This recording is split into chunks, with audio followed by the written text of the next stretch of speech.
अलग अलग विषय हैं। उन विषयों पर बहुत सारे वक्ताओं ने अपनी बात रखी। आज के इस कार्यक्रम के उद्घाटक माननीय एल.आर. नैयर साहब, जो पूर्व मुख्य आयुक्त आयकर विभाग जालंधर पंजाब से हैं, स्वास्थ्य खराब होने की वजह से हमारे बीच में उपस्थित नहीं रह पाए। बहुजन मुक्ति पार्टी उनके अच्छे स्वास्थ्य की कामना करती है। आदरणीय सांसद महोदय सिमरनजीत सिंह मान साहब सिंगरूर लोकसभा क्षेत्र से सांसद हैं और राष्ट्रीय अध्यक्ष हैं श्रोमणी अकाली दल अमृतसर पंजाब से।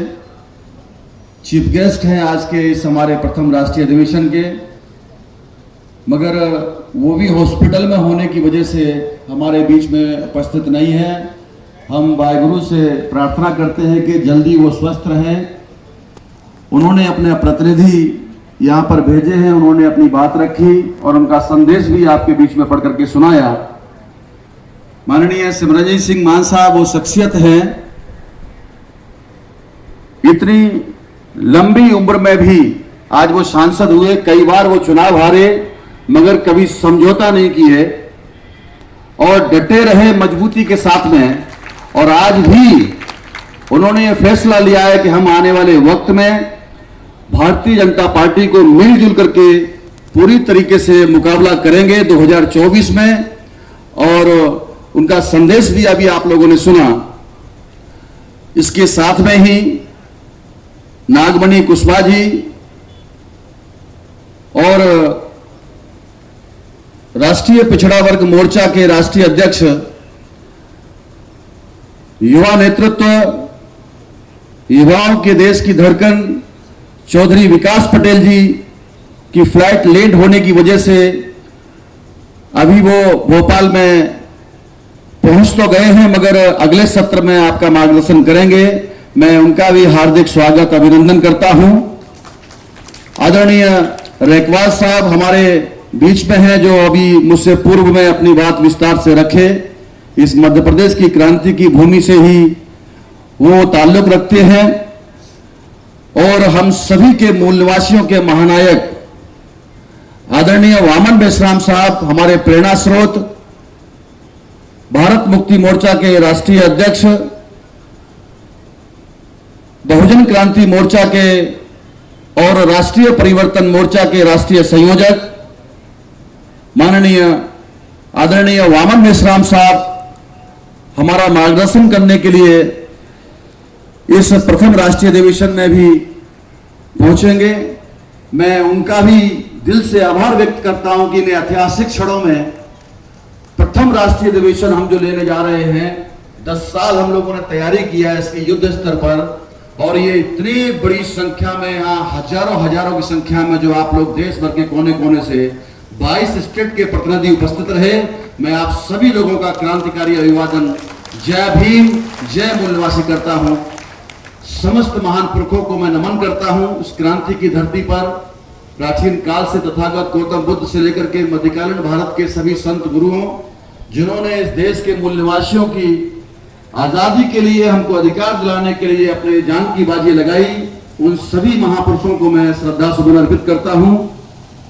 साथियों, आज का ये जो उद्घाटन सत्र है, इस उद्घाटन सत्र के अवसर पर हम लोगों ने कुछ विषय, आज के जो ज्वलंत विषय हैं, कुछ हिस्टोरिकल सब्जेक्ट हैं जिनको प्रासंगिकता के आधार पर अगर देखा जाए तो आज भी उनकी प्रासंगिकता है। जो बाबा साहब अंबेडकर ने अपने जीवन में जिनको जीते जी महसूस किया, वो विषय हमने चर्चा के लिए रखे हैं। उनमें पहले नंबर का विषय है दोस्तों, अगर इस देश का लोकतंत्र जिंदा रखना है तो देश का चुनाव मुक्त, निष्पक्ष और पारदर्शी होना चाहिए और देश में एक मजबूत विपक्ष दल होना चाहिए। यह बात बाबा साहब अम्बेडकर ने 28 अक्टूबर 1951 को पंजाब राज्य के जालंधर में लोगों को संबोधित करते हुए कहा। उस वक्त में यह बात कही दोस्तों उन्होंने, जब पहला आम चुनाव सामने खड़ा था, भारत का पहला आम चुनाव लोकसभा का तथाकथित आजाद भारत का पहला आम चुनाव भारत का संविधान लागू होने के बाद 1952 में हुआ। चुनाव से पहले उन्होंने जो समझने का प्रयास किया, जो उस समय का जो पॉलिटिकल सिनेरियो था, उसको भांपते हुए पहले उन्होंने कहा कि देश के लोकतंत्र को जिंदा रखने के लिए क्या क्या चीजें आवश्यक हैं। अपने अनुभव के आधार पर कहा, चुनाव शुरू होने से पहले ही। दोस्तों, ये बहुत महत्वपूर्ण सब्जेक्ट है जो आज भी सही मायने में प्रासंगिक है। बाबा साहब अंबेडकर उस वक्त कह रहे थे, क्योंकि उनको ऐसा महसूस हो रहा था कि आने वाले चुनाव में इतने सारे जो समस्याएं हमारे सामने दुश्मन खड़ा कर सकता है। संविधान सभा में भी बाबा साहब अंबेडकर को उस वक्त चुन करके नहीं भेजने का काम होने दिया कांग्रेस के लोगों ने, और उस वक्त कहा था संविधान सभा के लिए दरवाजे ही नहीं, खिड़कियां तक, रोशनदार तक बंद हैं। यह बात उस समय महसूस किया उन्होंने, और एक अंगूठा टेक आदमी से हरवाने का काम किया। साथियों, strong opposition, free fair transparent election किसी भी देश के लोकतंत्र को जिंदा रखने के लिए आवश्यक है। और उन्होंने एक और बड़ी बात कही थी कि देश में अगर लोकतंत्र को जिंदा रखना है तो लोकतंत्र और ब्राह्मणवाद ये दोनों एक साथ नहीं चल सकते हैं।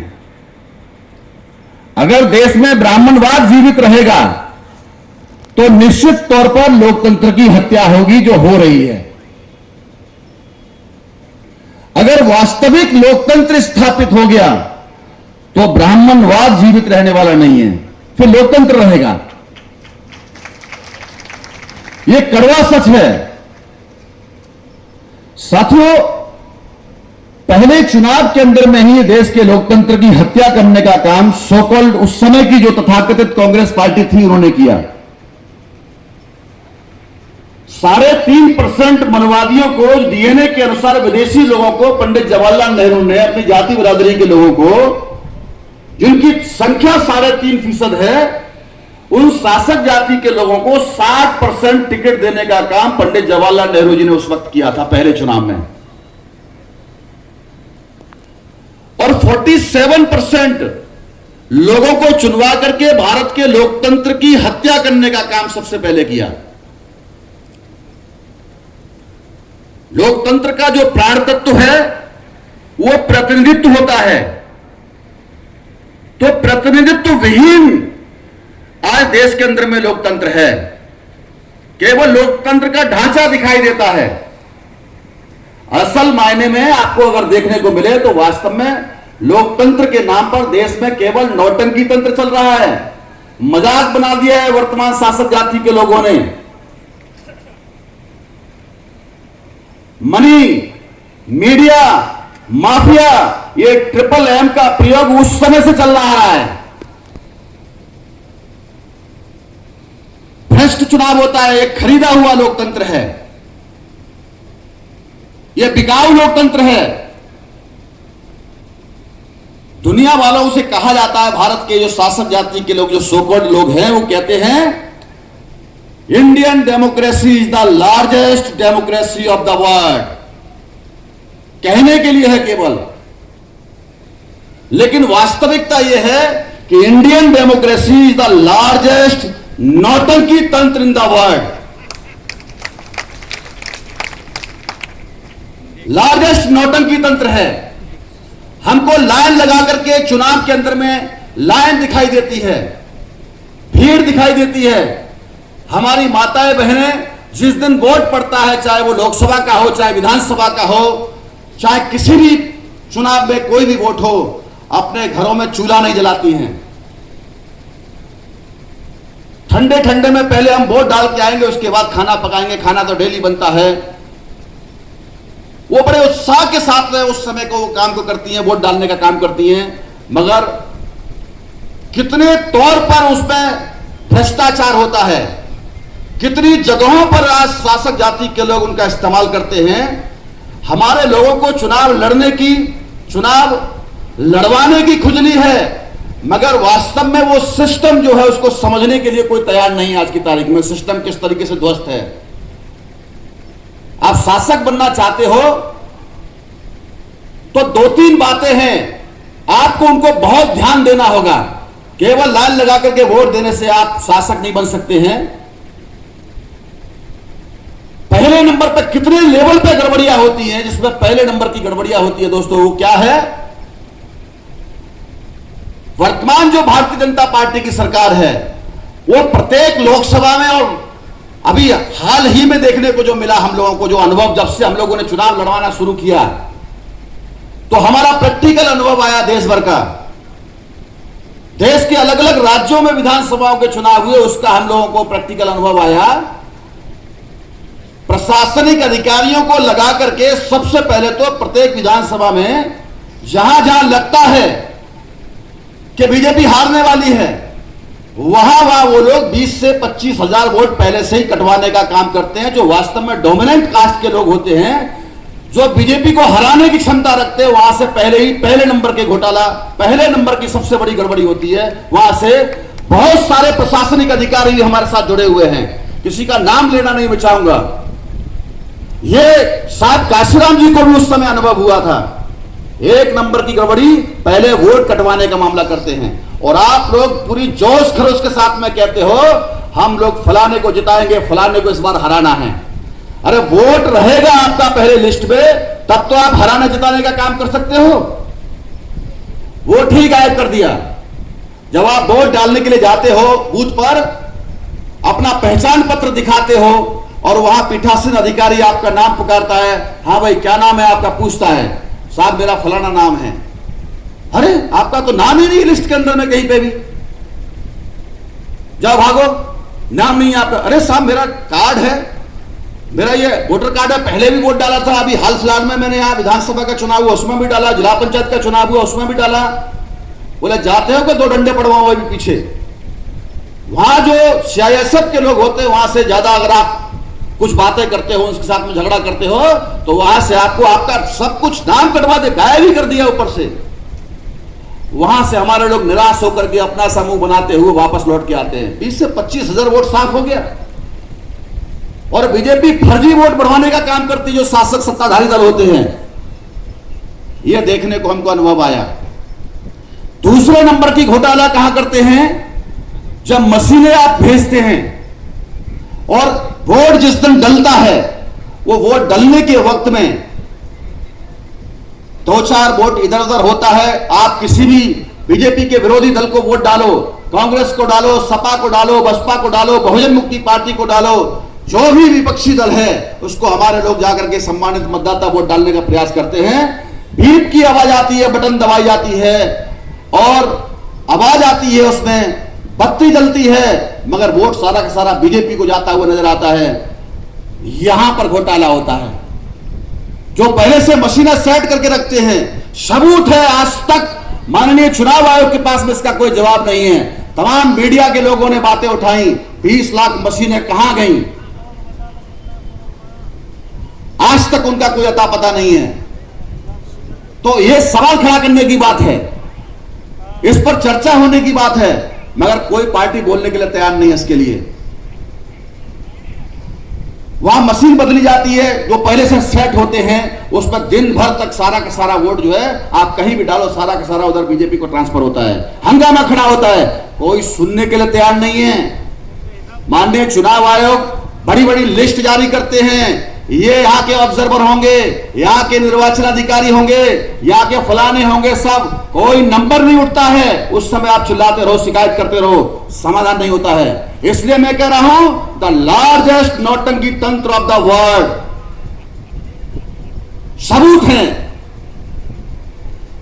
हमें दूसरों के भरोसे नहीं। हम जब से इस मैदान में उतरे तब से हमारे पास फर्स्ट हैंड इंफॉर्मेशन आई है, हमने महसूस किया उन बातों को। और जब वोट डल जाता है, सील हो जाती है, तीसरे नंबर की गड़बड़ी शुरू होती है स्ट्रांग रूम में जाकर के। अभी चाहे बिहार का एग्जाम्पल देख लीजिए, चाहे हाल ही का उत्तर प्रदेश का 2022 का चुनाव का उदाहरण देख लीजिए। अखिलेश यादव जी खिसियानी बिल्ली खंबा नोचने जैसी कहावत उनके ऊपर सिद्ध हो रही थी। और प्रेस कॉन्फ्रेंस को संबोधित करते हुए वो उस समय कह रहे थे, मैं जानता नहीं उस मुजफ्फरनगर के डीएम को, महाभ्रष्ट आदमी है, पहली पोस्टिंग मैंने उसको दिया था, वो कैसा है मैं अच्छे से जानता हूं उसको। क्या कर लिया? बहन मायावती जी ने तो चुनाव ही नहीं लड़ा, उन्होंने तो पहले से ही बीजेपी को जिताने के लिए सारा सेटिंग करके रखा था, डरा के रखा हुआ भाजपा वालों ने, जेल में जाएंगी अभी, तैयारी हो रही है उनकी।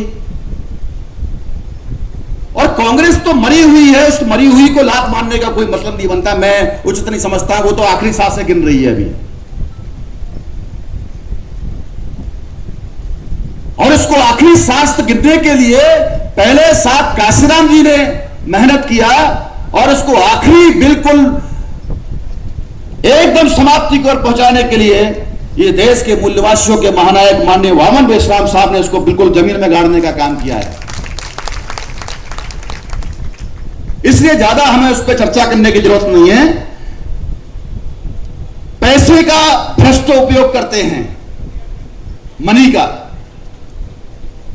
मीडिया आज की तारीख में जो भारत का मीडिया है, लोकतंत्र के निर्माताओं ने, संविधान निर्माताओं ने जिससे अपेक्षा रखी थी कि अगर शासक जाति के लोग, सत्ताधारी पार्टी के लोग अगर वो अपनी मनमानी करते हैं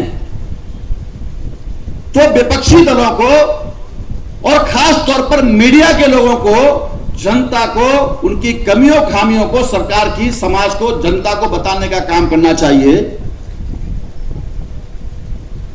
मगर भारत का जो मीडिया है आज की तारीख में,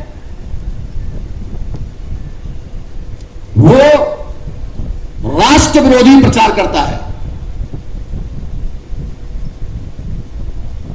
देश के अंदर में हिंदू मुसलमान का फसाद कैसे हो उस पर दिन भर चर्चा होती है, दंगे होते हैं, उसको हवा देने का काम करता है। मगर वास्तविकता को, जो सही में मुद्दे हैं, सही में इशू है, उन इशुओं पर चर्चा नहीं कराता है। नॉन इशू पर चर्चा होती है देश के अंदर में। संविधान निर्माताओं ने उनसे अपेक्षा रखी थी, वो संविधान के विरोध में जाकर के काम करते हैं। और जो सत्ताधारी दल है, जो भारतीय जनता पार्टी है, मीडिया उनके प्रवक्ता के तौर पर काम कर रही है, जो मेन स्ट्रीम मीडिया है। यह लोकतंत्र के लिए खतरा है, यह भी लोकतंत्र के लिए खतरा है। साथियों, इस देश के अंदर में आज की तारीख में जो भी बीजेपी के विरोध में जो भी समाज, जो संगठन सामाजिक लेवल के हों या जो राजनीतिक दल, विपक्षी नेता हों, उन सब की जासूसी कराने का काम केंद्र सरकार कर रही है। पेगासस सॉफ्टवेयर के माध्यम से वो जासूसी करा करके उनको ब्लैकमेल कराने का काम यह सरकार कर रही है। यह राष्ट्रद्रोही कृत्य है सरकार का। यह देशद्रोही कार्य है। भारत के संविधान ने प्रत्येक व्यक्ति को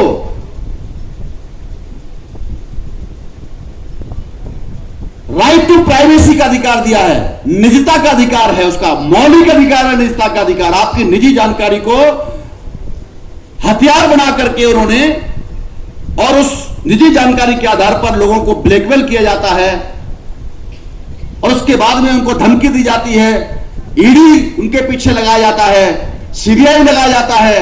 कहां है लोकतंत्र?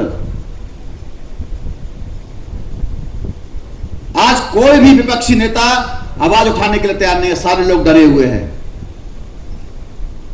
ये देश की हालात हैं साथियों। इसलिए पहले नंबर का जो विषय है आज इस उद्घाटन सत्र का, वो मैंने आपको बताया।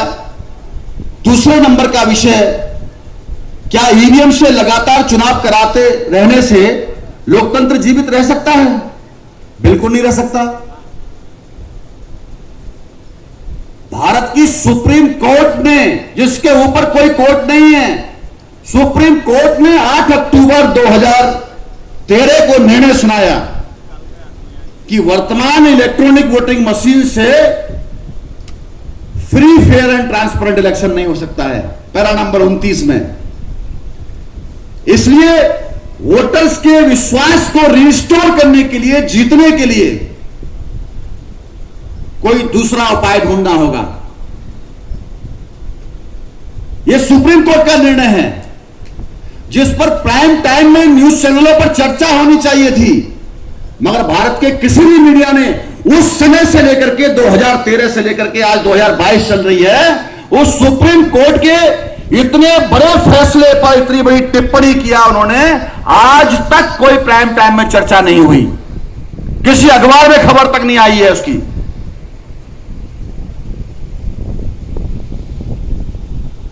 बहुत भयानक बात है ये। तो ऐसी स्थिति में, और उस समय मेश्राम साहब ने वो जो लड़ाई हम लोगों ने लड़ी,